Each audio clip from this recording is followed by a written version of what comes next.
Welcome to The Tech Ranch, live and local here on Super Talk 1270. The latest gadgets, online security, websites and apps, social media, and so much more. How can technology help you? Let's find out. It's time for The Tech Ranch on Super Talk 1270. From our studios in beautiful Mandan, North Dakota, along the mighty Missouri River, here is your guru of geek, Marlo Anderson. And happy Labor Day to everybody out there. We welcome you to The Tech Ranch. We have a great show today. We have Aaron Ross. He's the president of Ross Backup. We started talking about Ross Backup last week, and he'll be joining us shortly about his company. Miss Metaverse, Katie Aquino, she considers herself a Futurista, and I'm really looking forward to this interview. So 30 minutes past the hour, we'll be visiting with Katie, and I think that'll be very, very interesting. And, of course, at the control panel today, believe it or not, he's in studio as well. Yes, Mr. I'm Jim working Walsh. today. Yeah. Taking what they're giving because I'm working for a living. I always thought Labor Day is because we have to labor today. Isn't that how the whole point is? Right. Yeah. So I figured one day a year I'd come in and actually labor. Yeah, exactly. Although, we are taking the casual approach today. Oh, yeah. Neither you or I are actually fit to be seen in public. No. I'm just saying, I don't think I've even combed my hair yet today. So Well, I didn't shave today. There you go. So I'm no longer a bare-faced scoundrel. You're a rubbled-faced scoundrel. Yeah, a rubble in the making. I got that Miami Vice look. There you going. go. Yeah, you do. That? Yeah. All you're missing is the white suit. I'm wearing socks, though. I do have my socks on today. Well, anyway, hey, have you ever, those LED lights, that you have on like your DVD player on your alarm clock or whatever? I'm handing these over to you right now, Jim. This is actually a very, very unique idea. It's actually like a polarized plastic that you can put over that bright LED that keeps you awake at night. Maybe like on your TV. If you got a TV in your bedroom, for example, it's that LED is always on. Right. You can actually put this over the top. You can still see through it, but it minimizes the glare, I guess you could say. Yeah, so you're not laying there all night with the that little light staring back at you. That's exactly right, And, of course, if you have a home theater or whatever and you got all kinds of those, from your stereo and your Blu-ray player or whatever, it comes in a variety of different sizes. And you can just it's almost like a piece of vinyl tape. You put it over the top and you can still see the LED light through it, but it just minimizes that glare. It's very, very cool. Yeah. And I know it's a low-tech thing, but I just thought it was kind of cool. Heather McGinnis is the founder of its Bright LED Shades, brightledshades.com. I'll take a photo of this and put it on my website. LED. LED. Yeah, as in Zeppelin. Yes. Oh, yeah, there you go. Who would have thought? Yeah. That 30 years later, here we're using LED for something else, right? Yeah. But anyway, brightledshades.com. I think they're kind of clever. They're actually very inexpensive. That whole sheet, Jim, is $15. Whoa! So you could basically cover all the LED. And I'm thinking about. Yeah. I'm just thinking about it right now. Like on your smoke detectors, right? Some of those you got a smoke detector in your bedroom or something. Yeah. Those things are bright. They're very bright on there. They are. You could cover that on there and still see the LED, but it just takes the glare away from it. So I don't know. I just thought it was kind of a clever thing. So anyway, that's yours to have, by the way. Well, so thank you. You're supposed Bright to LED shades, right? And you're supposed to take it home now, test it out, maybe report back next week or the week after. Tell me what you think. So, yeah. And let's see what other good things we have about today. I got carried away with the bright LED shades thing there. I should have been looking at my notes to see what else we should be talking about. Anything in tech news that you're aware of? What were we just? We were talking about the Apple i6 last week. That's supposed to be coming out. New development in the new iPhone, the next generation, if you will. Right, will be September 9th. So today is the 1st. So we'll be on the day before. Next week before the big launch. So I'll see if I can get somebody on next week, too, to talk about the new Apple iPhone. Yeah. And that would be interesting to hear, maybe from an Apple exec or something. So we'll work on that, too. Kind of excited. I know that they've really taken a beating as far as market share goes. But, we were talking about this last week that, in the quarter ending 2011, they had 23% of the market share. And the second quarter of 2014, they're at 12% market share for smartphones. After the show last week, somebody came up to me and said, that may be true, but you do know that there are more smartphones now than there were before. Oh, yeah. So it's possible that they may have less market share, but actually there are more iPhones out there. Yeah, just by virtue of a bigger pool. That's of correct. Phones. Yeah. That's correct. So it may be, maybe the percentage has gone down, but there may actually be more iPhones than there have ever been before. Well, it's like if there's only 2 in the world and you have 1, you have 50% of the market. That's correct. Yeah. That's correct. Yep. So that was an interesting take, I thought, on that scenario, and it would be interesting to see. I don't know how many more new smartphones there are in the world, but that would be interesting to see. An Indiegogo campaign. I always like to pick on these guys a little bit. Or excuse me. Oh, it's a Kickstarter campaign. Oh, I know. I get into Indiegogo a little bit, but Kickstarter, of course, a crowdfunding program. And for those of you who aren't familiar with crowdfunding, basically anybody and everybody can now launch something online if you have an idea or a product and you can't get traditional funding, or maybe you don't want to go that route. A lot of people don't even want to go that route anymore. Yeah. You can actually throw your idea on Kickstarter or Indiegogo, and through the virtual way of raising funds, it can almost tell you if you have a good idea or not. Maybe you mock up something to see if it works. You got to have some credibility behind you for people to actually, give you money. But a lot of times what'll happen is they'll say, all right, in order for me to make 1,000 of these widgets, I have to have $100,000. Yeah. So then they go and they do a campaign on Kickstarter or Indiegogo, and they go after that money to see if they can raise $100,000 to manufacture. That's very savvy. I like that. It is, and it's very cool. I have the bigger, what's the old joke? The better mousetrap. Exactly. I developed the better mousetrap. So if you have a better mousetrap and you don't want to go the traditional way of raising money for that, then you can do that. So anyway, there's one called Complete Career Change, and that's on Kickstarter. Karen Gurney is the backer behind, or is the inspiration behind this, and it's a career change solutions to modern hiring technology problems and a movement to change the way hiring is done forever. So it's basically a tracking system for hiring, and if you're interested in this, I would go check it out. And in fact, any Kickstarter program, but this particular one. The Complete Career Change Program. And I just like the ideas that people throw out in Kickstarter. And this particular program is doing okay. So I would certainly go check that out, the Complete Career Program, Change Program. So if you're looking to change your career, I guess this is a way to do that. And probably, I'm just kind of reading through it right now. If you're having a problem identifying career goals, that type of thing, this will probably take you through those steps and kind of determine, like if, you or I, Jim, wanted to do something else. Yeah. Which is basically on a daily basis, isn't it? That we want to do something else? Yeah. Well, you know me, I've got the attention span of a fruit fly. I always talk about the attention span issues nowadays. And it's funny how our attention span continues to get smaller and smaller and smaller. I've always attributed to the time between commercials on television. So as we, watch TV and that space between commercials gets shorter and shorter and shorter, so does the average attention span of us. So anyway, after the break, everybody, we will be talking to the founder of Ross Backup, Aaron Ross. So come on back. Currently 68. Get the traffic and weather information you need anytime on Super Talk 1270 and online at supertalk1270.com.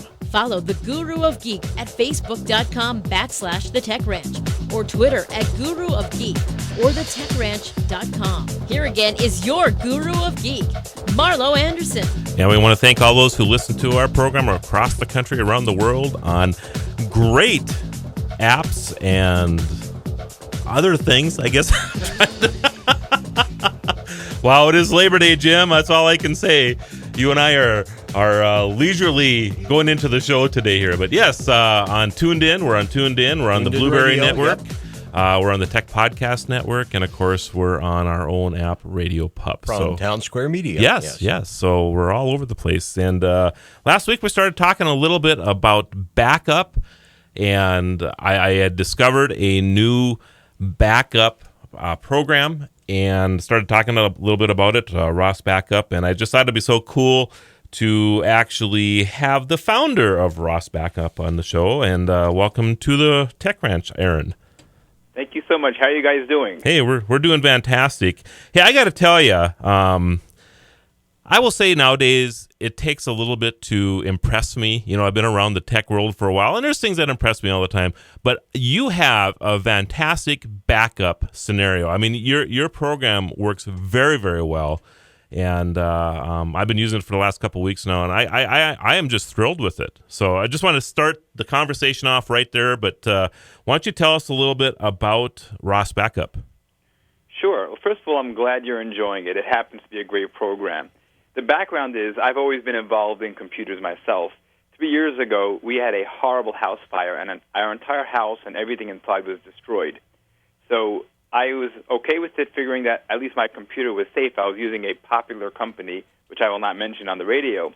And it turns out they didn't back really anything up except for 6 or 7 pictures because they got stuck. There was a large file that was hanging. Okay. So as a result, it didn't back anything up. I was so frustrated, I contacted some friends, we got some investors together, and we developed Ross Backup. And the goal of the program is really to give it back to the customers. We're not even allowing businesses to use our software. We want to focus just on the customers, on regular people like you and me. Although I'm not sure how regular you are. You have your own radio show. You must be pretty cool.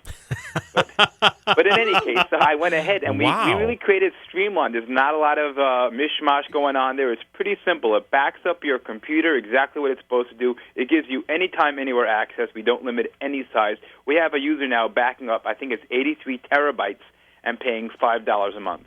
That's crazy. Yep.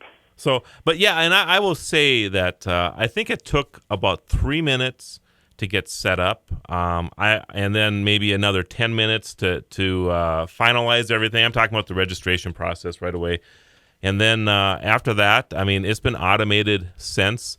And I will say probably one of the key features that I really like about Ross Backup is that I can access my data from anywhere. It's like Google Drive, except that's all of my stuff. It's not just, bits and pieces of it. It's great. Well, Google Drive has an advantage, which is Google Drive is live. So Ross Backup does have that feature called VIP, and that feature is a little bit different than just backup.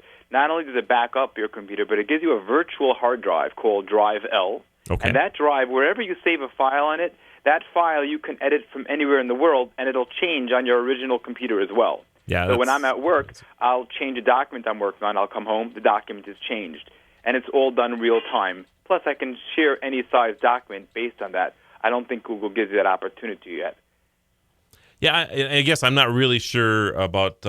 You're right. One of the things with a sharing status with Google Drive, of course, is that you're limited to the amount of space that you have. So, if you only have 4 gigs left in your Google Drive, for example, it'd be very, very difficult to share something larger than that to somebody. So, right. I think the sharing amount we give 512 gig or half a terabyte. Okay. And no one's come close to that yet. Yeah. But it's like you pointed out earlier, ease of use is key because most people backing up now are people that are realizing, power outages are happening all the time, so many crazy things going on in the world, we have to protect ourselves.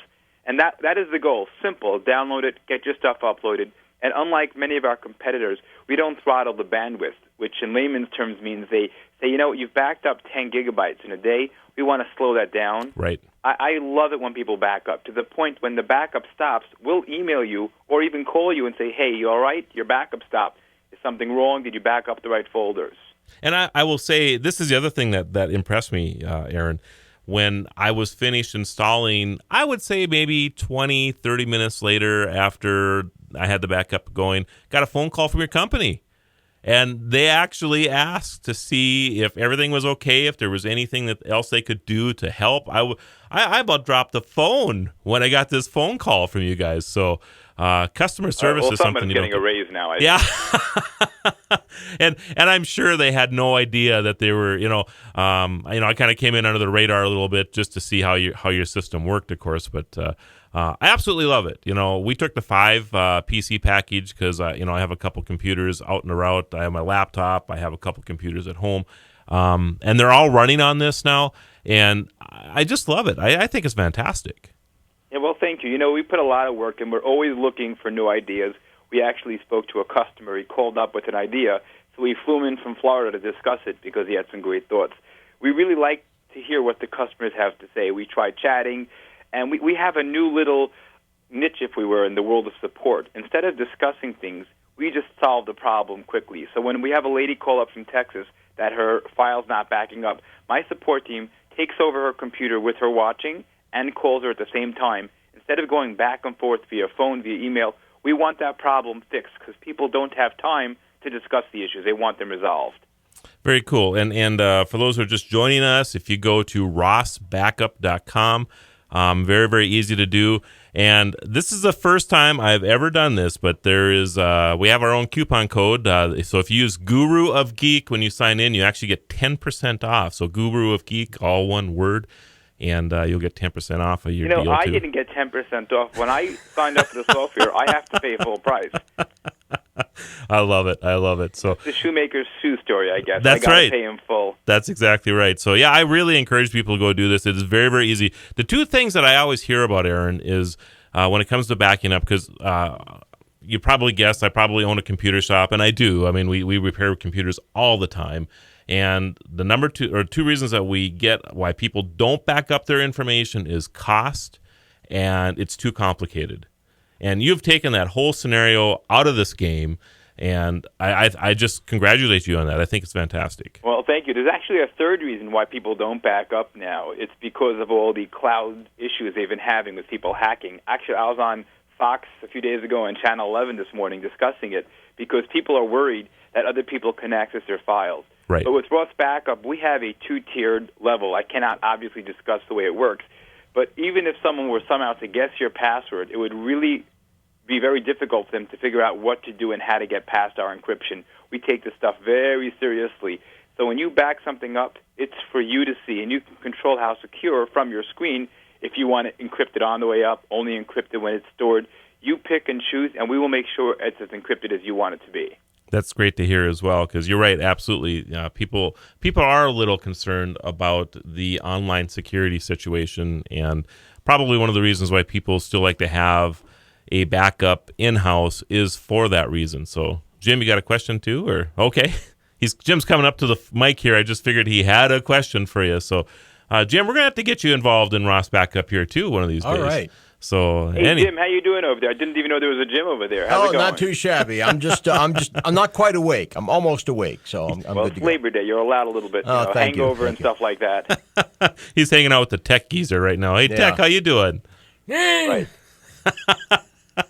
We have an old tech guy called the Tech Geezer in here. He enjoys weighing in occasionally, Aaron. So, well, that's good. Listen, backup is always something that people should be involved in. It just sounds so scary to so many people. My mother keeps asking me, she's a little bit older now. She says, how does the cloud work? Like, where in the cloud do you put it? And she's envisioning all this stuff in the clouds, actually. But it's actually really simple to do. And we encourage people, even if they're not using Ross Backup, just back up your stuff, because these days you need to have your stuff backed up. We're all electronic already. Right. Yeah, and you're absolutely right. Whether they're using your program or even if they're using a basic flash drive, which we highly discourage from, but at least it's something. A person needs to at least be doing something to back your stuff up. Yeah, I can't stress that enough. I know you have your head on right, but there are many people that have this underlying fear of backing things up, and they put everything on these external drives and USBs. And then, God forbid, there's a fire or something, and they have no access to anything anymore. Yep. I have a lot of stuff saved in my email. We talked about that last week. Right. Email, that's a great point. Yeah. Because storing stuff in your email, I know actually a company, it's a very large company. I probably shouldn't say their name on the radio, but they were backing everything up via email. And I told them there are two issues. A, if their email address ever gets hacked, which these days it's so easy. You always get these quick here links. Someone gets their email, they have all their files. And second of all, email servers crash also. They're not as redundant as you think. And it's a large file. They could just take it and go. And this is not such a great idea. We talked about it. We talked about it last week, not to get all science fiction-y here, but why not? I mean, God forbid some terrorist group could set off a nuclear bomb in the atmosphere. The electromagnetic pulse would pretty much wipe everything out as far as, everything you've saved online. Right. It could happen. You know something? If that's happening, I don't know if I'm worrying about my computer. I think I'll be hiding under my blanket. Yeah. I'd be a little more concerned about my bank account. The bank account is a great question. They had that issue a while ago. They found that some Chase accounts were being hacked, and people started getting nervous to put their money back under their mattresses, which I think is a great idea if they leave me their home address. It'll work out great for both of us. Well, so much of the money we have as we're moving toward a cashless society, so much of the money we have in our possession is not really, it's not physical cash. It's money, it's electronic money. It's money in, Correct. in an ATM somewhere. It's just a couple of facts and figures in there. Yep. And if for some reason that goes away. Level yet, but we're getting there, that everything is in the cloud, and we don't, we trust how many people actually verify how much money they have in their bank by looking at the numbers. We just trust it. It's a machine. It's got to know what our balance is. Absolutely. All right, Ross, tell us how we can find you again. Right. Well, you can go to rossbackup.com, and I guess you had that great coupon code, which I didn't have. That's right. Guru of Geek. Use the coupon code Guru of Geek and get 10% off. Aaron, it's been a pleasure having you on the show. You guys have a wonderful weekend. Thanks. Thank Bye-bye. you. Currently 68. Get the app called Radio Pup for your iPhone and take us everywhere you go. Bismarck and Mandan's own Super Talk 1270. We're back to the Tech Ranch. Stream this program now at supertalk1270.com. Here is your Guru of Geek, Marlo Anderson. And welcome back to the Tech Ranch, everybody. We're waiting on Katie Aquino. I have a feeling that I may have mixed up my notes. Jim, are you able to call her? Yeah, if you write down the number, I'll call it. I will do that because I think we kind of messed up here. Oh, dear. I know. That happens. So, let's see. Yeah, don't tell me. Just write it down. I'm doing that right now. So I hope you can read my chicken scratch in there. We'll see if we can get her on the line. Let me see if I can. Katie is Miss Metaverse, and she is a Futurista. And I am really looking forward to having her on the air here. So hopefully, she's probably looking at my notes going, why didn't he send me their phone number? Because I was just looking through all my notes and there was... has been forwarded to an automated voice messaging system. Oh, no. 6-3. Oh, okay. Okay, so I guess we'll just hang on and hopefully she will be calling us shortly. So, okay. So let's get into the police drones. Yeah, developments from California. Yes. California tends to be ahead of the curve on a lot of things, yes, good they are. and bad. And we have a story here. California Senate bans warrantless police drones. So this writer is actually congratulating them on this. Yeah. So the bill would require the police to obtain a search warrant based on probable cause before using a drone for surveillance. I think we have our call. Oh, okay, great. Okay, let's put that on hold. All right. Hello. Katie. Hi, how are you? Doing fine. How about yourself? I'm doing well. Great. Hey, you are actually live on the air here, so just Don't wanted say anything too dirty. Anyway, on the line with us, everybody, Katie Aquino, Miss Metaverse, and Katie is a Futurista, and I am actually been looking forward to our interview since you and I kind of talked here not too long ago. I think this is going to be a great. I just want to hear your perspective on things, I guess. So I've been really looking forward to this. Yes. So as we all know, if you take a look at the world of futurists today, there aren't a whole lot of women. It's kind of safe to say there really aren't many women at all in the futurist world. And if you think about the future, who are the future? The future are women and children, right? Sure, absolutely. So it's really important now for women to start learning all about technology, 3D printers, all the things that are going to be coming out.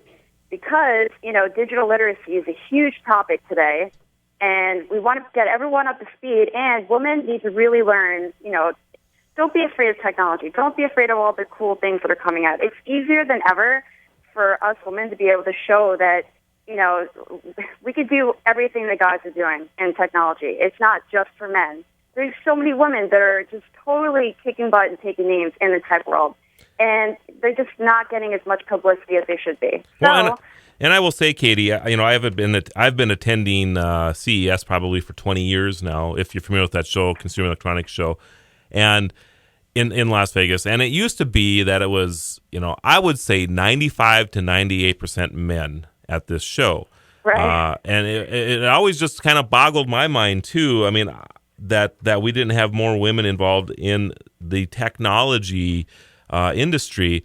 But I will say in the last 4 to 5 years now, every year that number shrinks. And I would say it's probably like a 65-35 now. I mean, there are dramatically more women attending that show and being involved in the development of technology. So I'm with you. I think that there are more and more women getting involved, but there needs to be a lot more done to have women involved in technology. Right, and what I'm talking about too is, it's more about inviting the public to get involved, beyond just the tech CEOs. And yeah, there definitely is a huge rise in women in the tech scene, and it's awesome. But a lot of women out there, when I talk to women about the feature and what I do, a lot of girls, the way they respond is they kind of laugh and they say, "Oh, I always felt like that. I'm always interested in that kind of stuff, but I'm not a futurist." And the first thing I say to them is, "Yes, you are futurists. We're all futurists. If you have any kind of curiosity into the future and where we're headed, I mean, I think there's an innate feeling in all of us that we want to know where we're headed and what's going to happen. I mean, there's so many issues right now we're working on, and it's really interesting. So I think my movement of the futurist and futurista movement is to really inspire the public to get involved and become their own futurists and learn about all this, incredible technology that will be coming out in the next 5 to 10 years. So do you feel that the move for wearable technology will bring more women into the industry?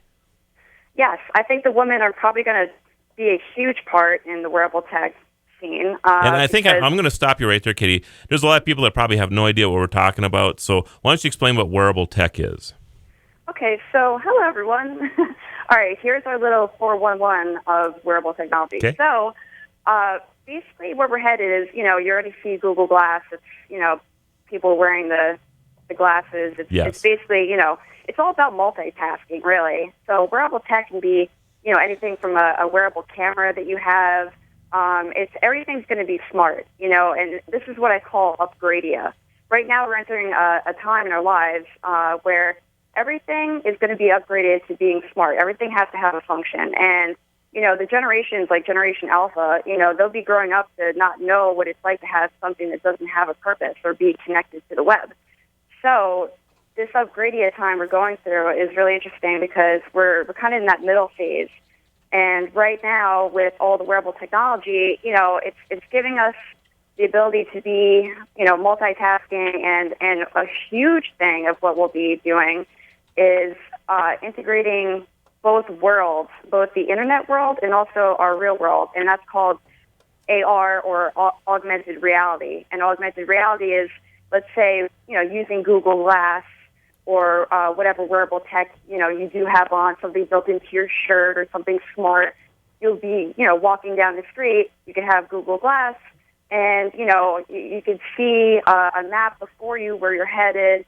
It's bringing, instead of staring down at your phones, it's all freeing you so you can, be in the web, connected to the web, but everything you experience will be smarter and it'll be upgraded. And that's where we're headed. You hit on a very, very key thing for me, and that is staring down at your phone. The one thing I have a problem with nowadays is when you're walking in the city. Have you experienced this? I mean, 80% of the people walking nowadays they're looking at their phones and not knowing where they're going. And it to me is amazing. I mean, in fact, there's an app out there that actually shows, the camera is activated on the outside of your phone so that you can look at your screen to see where you're going. I just think it's hilarious. There's actually I hung out the other day with Billy Whitehouse.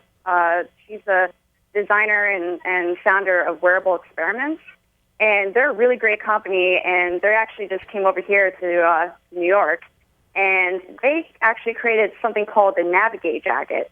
And now this is really cool. And this is what I'm talking about, being a futurista and integrating, wearable tech in a fashionable way that the public can, wear. So the Navigate jacket is this really cool jacket. It's like a blazer. And built into the blazer is a sleeve where you can put this, it's a silicone piece. And so there's like the silicone module that's inside the jacket. So basically while you're wearing it, right, and you're walking down the street, it's connected to your smartphone as an app. So before you start walking somewhere in the city, let's say, okay, I'm down in Soho and I'm going up to Bryant Park, right? You plug it into your phone just like you would with Google Maps or any other, navigation program or app.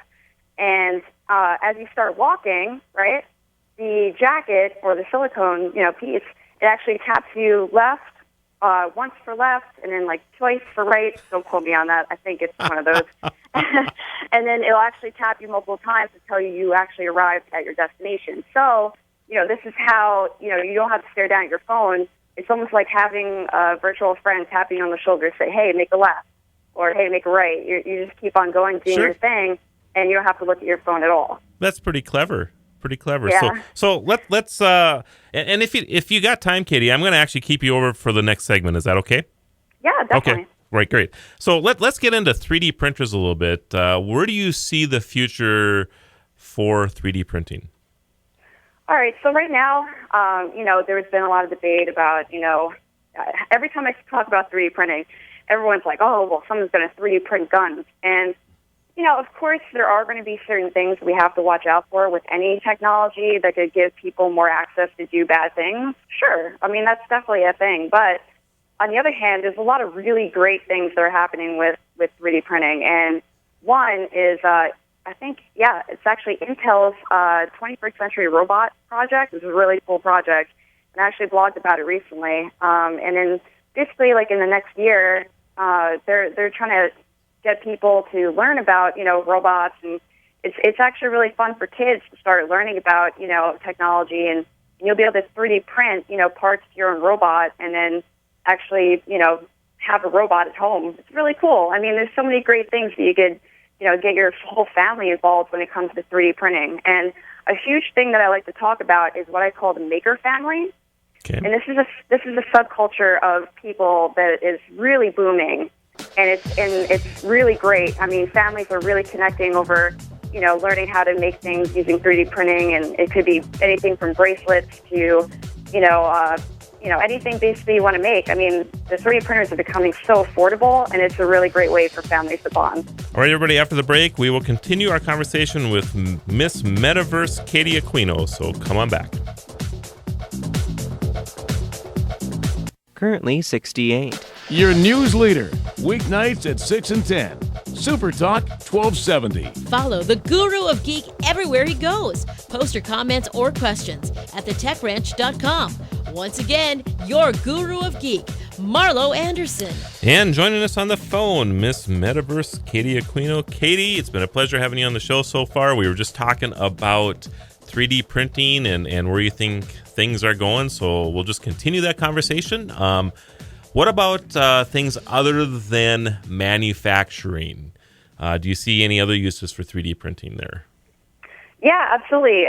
Just within this year, we saw something really neat come out for us ladies. And there was a woman, she created Mink, which is a 3D printing, a 3D printer for makeup. So essentially you'll be able to, in the future, 3D print your own makeup. However, while this does sound a little scary in the retail space, it will probably cause a great shift in the way we see malls. A lot of things will be very customized. And although, we would be able to go buy cartridges of makeup to go 3D print our own palettes at home, it's pretty likely that also we'll be customizing and be having to go to the stores still for a very long time to go pick up certain parts and elements of that to do so. So, I mean, there's definitely going to be a great shift in the way that we see shopping and things today. But, it's no different than, the shift that we've gone through from landlines to cellular. Exactly. We're actually, I think our culture now is kind of accustomed to those type of shifts. But I agree with you. I think 3D printing is going to dynamically change how we probably shop in the future, and it's possible that instead of going and buying a part for a piece, for example, you would go online and download the design and print it. And the same will be true maybe even with makeup. You might like the makeup scenario on somebody, and you can actually download that and apply it to yourself. That's exactly where we're headed. And it's really exciting to be able to just, see something. It could be anything, not necessarily just makeup, but even something like a tool that you need, and you're working on, let's say my refrigerator handle breaks off and I need a certain kind of screw for it. I could just go online and print, the type of screw I need instead of having to go all the way to Home Depot to pick up whatever I need.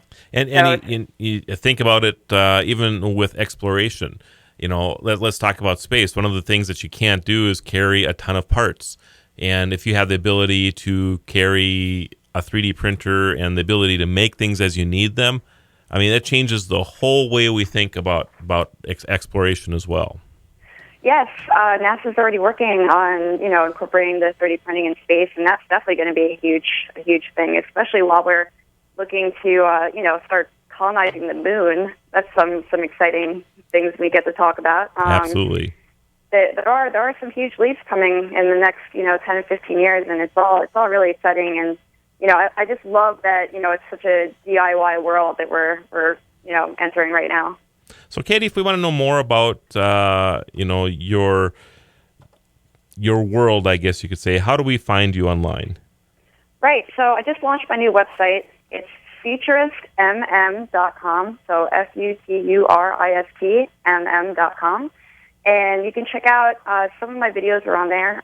You can also find out more about my speaking. I do consulting, and I basically bring the future to the public, and that's what I do. And I help companies see where we're headed and get inspired, because along the line, futurism used to be a lot more groundbreaking. It used to be a lot more shocking. There was a lot more being said that was truly disruptive back in the 70s and 80s. And now what I aim to do is trying to get people back there, trying to start to think about, where are we really headed?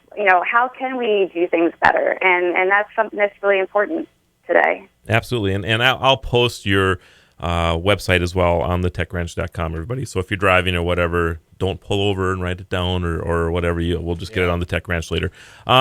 So let's talk a little bit about UAVs, drones, autonomous vehicles. Where do you see things heading there?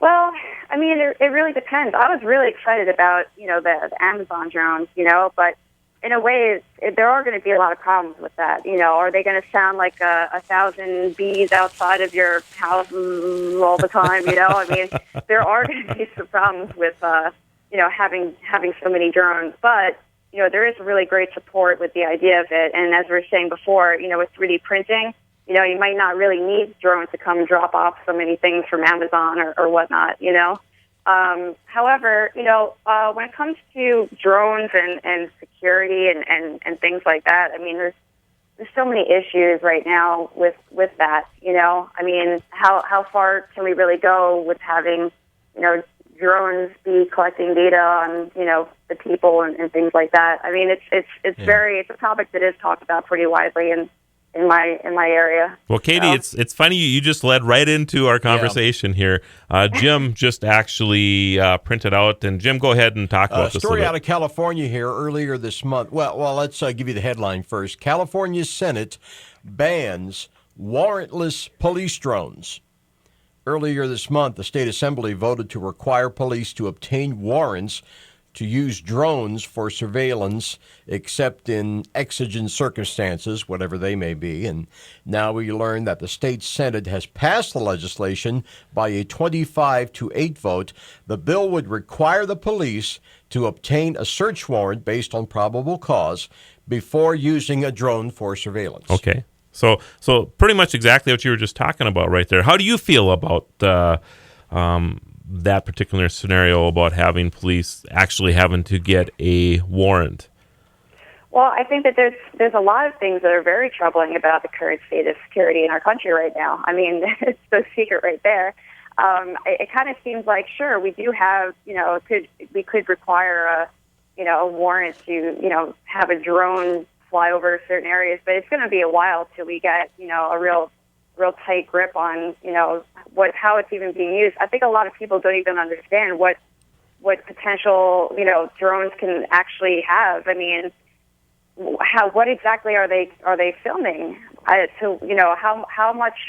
incriminating could evidence be from a drone? These are things that I think a lot of people don't really know. I mean, even I myself, I don't know exactly, how powerful certain drones are or what they capture and things like that. But when it comes to security, it's really important for us to try to maintain whatever we have right now, because with the web and everything, there's just so much access to information, and we have to, be able to protect ourselves, from unwarranted spying from any means, Yeah, I absolutely agree too, and there has to be some regulations put in place. I think the challenge that we have with a lot of this technology is that it's so easy to break the law. Even if they have a warrant. I mean, if you have to have a warrant to surveil somebody, it would be so easy for. If you're not a police officer, I mean, what happens if you or I decide to do this? We're not bound by those same rules, so it's kind of a challenge. It really is. Right.